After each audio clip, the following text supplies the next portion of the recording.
So we've spoken about original sin. Now we understand that we are born into this world as sinners, under the devil's heel, because of Adam and Eve's disobedience. Now we're going to discuss personal sin before we talk about Jesus Christ.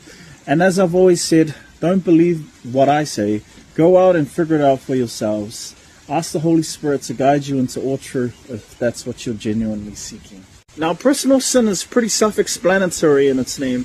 It's a person's or individual's internal and external actions contrary to God's will, or basically just doing something or thinking something that God does not want. We're all born into this world with original sin. We're all sinners. And yet we would call babies, children, innocent. That innocence is in relation to their personal sin. They haven't yet developed the capability to determine what's right and wrong in accordance to God's will. But as they develop throughout their lives, they will pick up what is right and what is wrong, and they'll develop into a human that is getting closer to God's will or further away. What is God's will though? How do we know if we're living according to God's will? If you're a Christian, we have the Bible.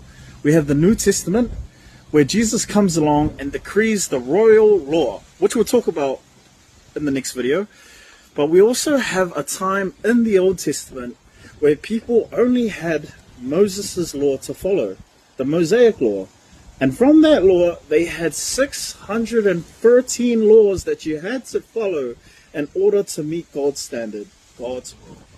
But what if you're not Christian and you've never heard the commandments?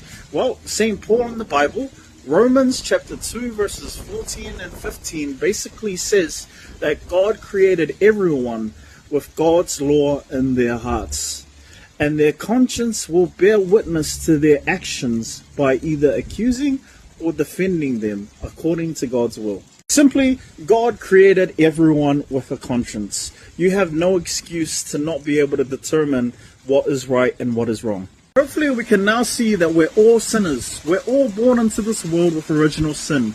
And through personal sin, we become persons who get closer to God or further away from God. And if you're so far from God that your life only bears fruit of depression, anxiety, suffering, pain, rage, all of that, then seek Jesus. Before we even discuss him in the next video, seek Jesus. God bless.